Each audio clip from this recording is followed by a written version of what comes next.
बोलिए गणपति गजानन भगवान की जय। लंबोदरम परम सुंदरमेकदंतम रक्तांबरम त्रिनयनम परमं पवित्रम उद्यादिवाकरकरोज्ज्वलकायकान्तं विघ्नेश्वरं सकल विघ्नहरं नमामि। समस्त विघ्नों को दूर करने वाले भगवान गणपति जी। एक बार देवी पार्वती जी ने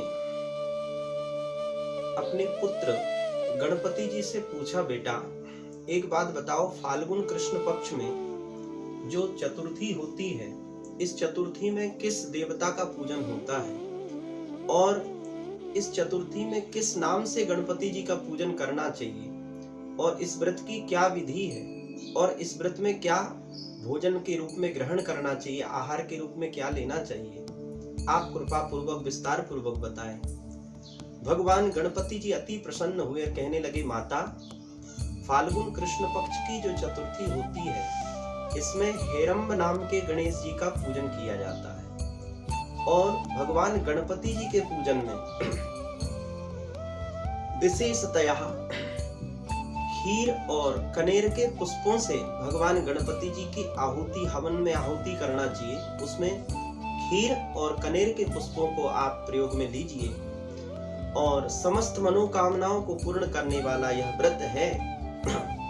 विद्वानों के मतानुसार इस दिन भोजन में प्रसाद के रूप में घृत और चीनी का आहार ग्रहण करना चाहिए।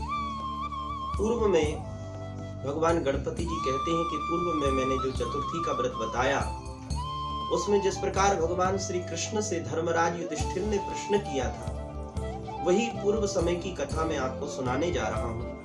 प्राचीन काल में एक राजा हुए जिनका नाम था युवनास। महान धार्मिक राजा, बड़े धर्मात्मी राजा थे, सत्य वक्ता थे, अपना प्रजा का सदैव पालन किया करते थे। ऐसे धर्म पारायण राजा, इन्हीं राजा के राज्य में एक ब्राह्मण देवता रहते थे जिनका नाम था विष्णु शर्मा ब्राह्मण। ये भी बड़े वेदज्ञ ब्राह्मण, वेद शास्त्रों को जानने में निष्णात, बड़े धर्मात्मी, धर्म पारायण, त्रिकाल संध्या करने वाले, द्वितीय भास्कर के समान बड़े ही विद्वान ब्राह्मण थे और इन ब्राह्मण के 7 पुत्र थे। 7 पुत्र जो हैं बड़े ही धन धान्य और ऐश्वर्य से शोभायमान थे। धन धान्य की किसी प्रकार की कमी नहीं थी। परंतु कुछ समय के बाद आपस में 7 भाइयों में कुछ कलह हो गया, कुछ झगड़े हो गए, विवाद हो गया, जिस विवाद के कारण 7 भाई अलग अलग रहने लगे। और ध्यान देना, जब व्यक्ति घर में विवाद होता है, जब घर में कलह होता है, तो वहां से लक्ष्मी रूठ करके चली जाती है। इसलिए मेरा आप लोगों से निवेदन है कि कभी भी परिवार में, अपने घर में कलह नहीं करना चाहिए। हमारे धर्मशास्त्र कहते हैं, गोस्वामी जी भी इसी बात को कहते हैं, जहाँ सुमति तहाँ संपत्ति नाना, जहाँ कुमति तहाँ विपत्ति निधाना। जहाँ सुमति होती है, जहाँ पर एकता होती है, जहाँ पर आपस में प्रेम होता है, वहाँ साक्षात भगवती लक्ष्मी विराजमान होती है, वहाँ संपत्ति का वास होता है। इसलिए हमारे परिवार में और आपस में हमें एकता रखनी चाहिए, प्रेम भाव रखना चाहिए। तो आपसी कलह के कारण 7 भाई जब अलग अलग रहने लगे, तो ब्राह्मण देवता जो थे विष्णु शर्मा, कभी किसी पुत्र के यहाँ भोजन करते, क्रमशः एक एक बेटे के यहाँ एक एक दिन भोजन किया करते। कुछ समय के बाद में ऐसा समय आया कि ब्राह्मण देवता कुछ दुर्बल हो गए, उनका शरीर वृद्ध हो गया, शरीर थोड़ा अस्वस्थ हो गया। एक दिन विष्णु शर्मा ब्राह्मण ने विचार किया कि आज फाल्गुन कृष्ण पक्ष की चतुर्थी का व्रत है और उनके मन में ये सुंदर भाव आया कि आज मुझे भगवान गणपति जी के व्रत का पूजन करना चाहिए, इस व्रत का पालन करना चाहिए, गणेश चतुर्थी का मुझे व्रत रखना चाहिए। ऐसा भाव लेकर के आज विष्णु शर्मा ब्राह्मण अपनी सबसे बड़ी बहू के यहाँ गए हैं, बड़ी बहू और बड़े बेटे के यहाँ जाकर के कहने लगे, बहू आज मुझे गणेश चतुर्थी का व्रत करना है क्या तुम मेरे पूजन की सामग्री इकट्ठी कर दोगे पूजा के लिए? गणेश चतुर्थी के व्रत के लिए कुछ पुष्प आदि, कुछ फल, मेवा, मिष्ठान, कुछ पकवान, भगवान गणपति को चढ़ाने के लिए लड्डुओं का भोग आदि मुझे आपके पास हो तो मुझे प्रदान करो। बड़ी बहू बड़ी नाराज हो गई, क्रोधित होकर के कहने लगी, सुनो ससुर जी, तुम्हारे पास तो कोई काम है नहीं, मुझे इतना समय नहीं, मुझे इतना अवकाश नहीं, घर के ही काम से मैं फुर्सत नहीं पाती हूँ, तो तुम्हारे पूजा की सामग्री को कहाँ एकत्रित करूं? और मेरे पास बिल्कुल टाइम नहीं है जो मैं तुम्हारी ये सब पूजन की सामग्री एकत्रित करूं। और सुनो, मैं कोई गणपति जी को नहीं जानती और कोई सी व्रत को नहीं जानती। ऐसे अपमानित करके उसने अपने ससुर जी को वहां से भगा दिया। अब तो विष्णु शर्मा ब्राह्मण बड़े दुखित हुए, मन में बड़े चिंतित हुए। क्रमशः एक एक करके सभी पुत्रों के यहाँ वो गए, 6 पुत्रों के यहाँ वो गए, परंतु 6 बहुओं ने उनको अपमानित कर दिया। अंत में विष्णु शर्मा ब्राह्मण बड़े उदास, बड़े चिंतित, मन में सोचने लगे कि आज व्रत का पालन कैसे होगा, आज मेरा यह व्रत पूर्ण कैसे होगा। मन में बड़ी आकांक्षा, बड़ी अभिलाषा है। फिर अपनी सबसे छोटी बहू के यहाँ गए। वो बेचारी बड़ी निर्धन थी, उसके यहाँ कोई धन नहीं था, ज्यादा धनवान नहीं थी, ज्यादा पैसे वाली नहीं थी। जाकर के कहने लगे, देखो बहू, अब तुम्हारे पास तो कुछ है ही नहीं, घर पे कुछ नहीं है कि तुम मुझे कुछ दे सको। आज मुझे भगवान गणपति जी की पूजा करनी है, आज मुझे गणेश चतुर्थी का व्रत करना है। छोटी बहू मुस्कुराई, कहने लगी, ससुर जी तुम बिल्कुल चिंता मत करो, तुम तो स्वेच्छा पूर्वक, प्रसन्नता पूर्वक इस व्रत का संकल्प करो, इस व्रत का पालन करो, मैं अभी व्यवस्था कर देती।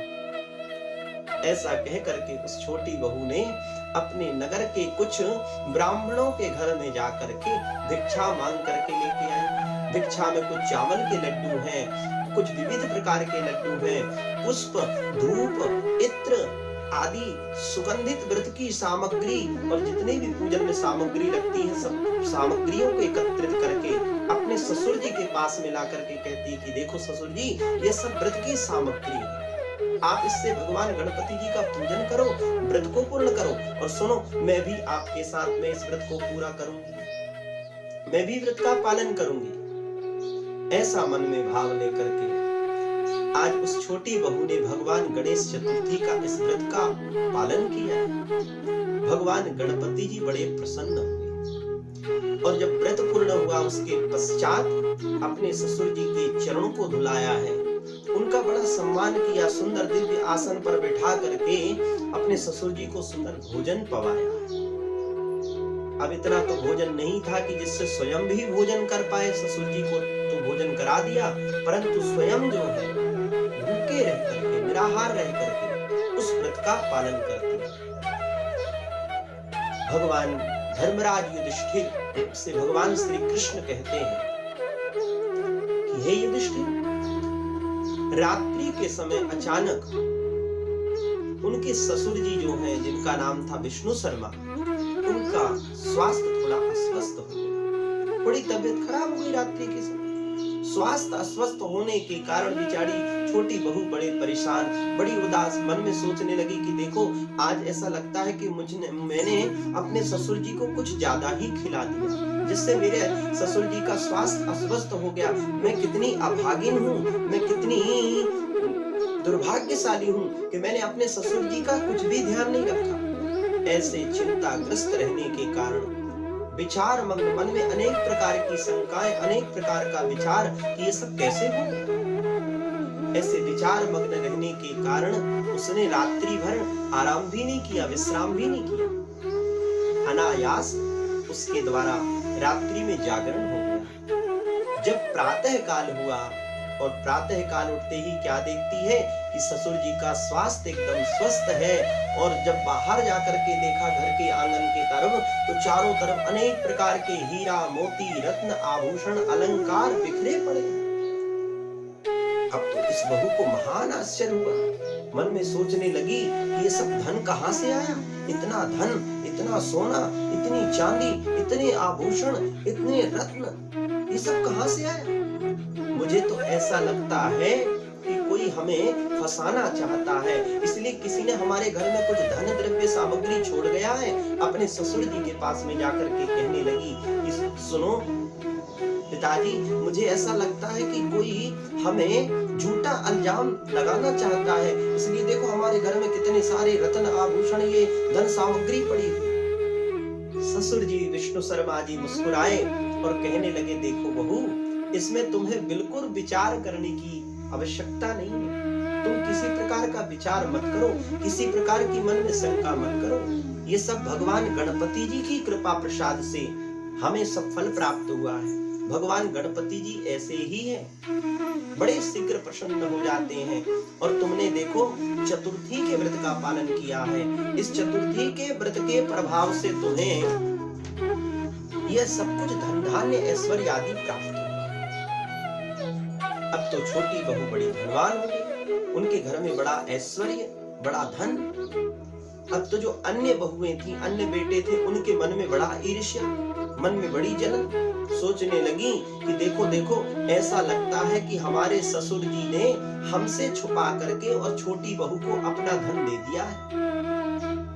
तब तो ससुर जी सबसे कहने लगे सुनो, ये सब मैंने नहीं दिया, मैंने कुछ भी नहीं किया, ये तो सब छोटी बहू के पुण्य कर्मों का प्रभाव है।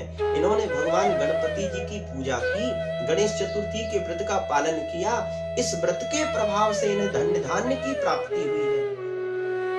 देखो बहुओं, मैंने तो तुमसे भी पहले कहा था, मैं तो तुम्हारे घर भी आया था, मैंने तुमसे कहा था कि मुझे व्रत की कुछ सामग्री दे दो, मुझे गणेश चतुर्थी का व्रत करना है, परंतु तुमने मुझे अपमानित करके, दुत्कार करके, मेरा तिरस्कार करके मुझे वहां से भगा दिया। अब तो अन्य जो बहुएं हैं और अन्य जो बड़े बेटे हैं, उनके मन में बड़ा असंतोष होगा कि हमसे कितनी बड़ी भूल हुई। पुनः फाल्गुन कृष्ण पक्ष चतुर्थी का व्रत आया और सभी पुत्रों ने मिलकर के भगवान गणपति जी का इस व्रत का पालन किया। भगवान श्री कृष्ण कहते हैं युधिष्ठिर, इस व्रत के प्रभाव से उनके सातों पुत्र धन धान्य से युक्त हो गए और उनके घर में ऐश्वर्य की वृद्धि हुई, धन की वृद्धि हुई और इस लोक में सुख भोग करके अंत में वो परम धाम दिव्य लोक को प्राप्त हुए। धर्मराज युधिष्ठिर से भगवान श्री कृष्ण कहते हैं देखो युधिष्ठिर, भगवान गणपति जी सब कुछ प्रदान करने वाले, जो धन की कामना से इनकी अभ्यर्चना करता है, पूजा करता है, उसे धन की प्राप्ति होती है। जो पुत्र की कामना से भगवान गणपति जी का व्रत करते हैं, गणेश चतुर्थी के व्रत का पालन करते हैं, उन्हें पुत्र की प्राप्ति होती है। जो विद्या की कामना से भगवान गणपति जी की आराधना करते हैं, उन्हें उत्तम विद्या प्राप्त होती है। और जो राज्य से वंचित हैं, जो चाहते हैं कि हमें राज्य सत्ता प्राप्त हो, हम मंत्री बनना चाहते हैं, हम विधायक बनना चाहते हैं, हम राज्य सत्ता प्राप्त करना चाहते हैं, हम राजनैतिक पद प्राप्त करना चाहते हैं, ऐसे भगवत भक्तों से मेरा निवेदन है कि वो भगवान गणपति जी की उपासना करें, गणेश जी की आराधना करें। भगवान श्री कृष्ण कहते हैं युधिष्ठिर, तुम्हें राज्य की प्राप्ति के लिए भगवान गणेश जी की चतुर्थी का व्रत का पालन करना चाहिए। इससे स्वयं भगवान गणपति जी की कृपा तुम्हारे ऊपर होगी और भगवान गणपति जी की कृपा प्रसाद से पुनः तुम्हें राज्य की प्राप्ति होगी। इस प्रकार से फाल्गुन कृष्ण पक्ष में हेरंब नाम के गणेश जी का पूजन होता है और इसमें मैंने पूर्व में निवेदन किया कि हवन कार्य में विशेष करके 2 सामग्री का इसमें प्रयोग आप लोग करें। पहली तो गोमाता के दुग्ध से बनी दिव्य खीर का प्रयोग हो और उस खीर में लाल कनेर के पुष्प को मिला करके हवन कार्य करें। इससे भगवान गणेश जी शीघ्र प्रसन्न होते हैं। और आहार में चीनी और घृत का ही प्रयोग करना चाहिए, इससे भी गणपति जी की विशेष कृपा प्राप्त होती है। आज रात्रि में चंद्रोदय का जो समय है वो रात्रि में 9:29 का है। चंद्रमा का दर्शन करके आप लोग अर्घ्य प्रदान करें और भगवान गणपति जी को अत्यधिक जो प्रिय है सामग्री है वह है दूर्वा।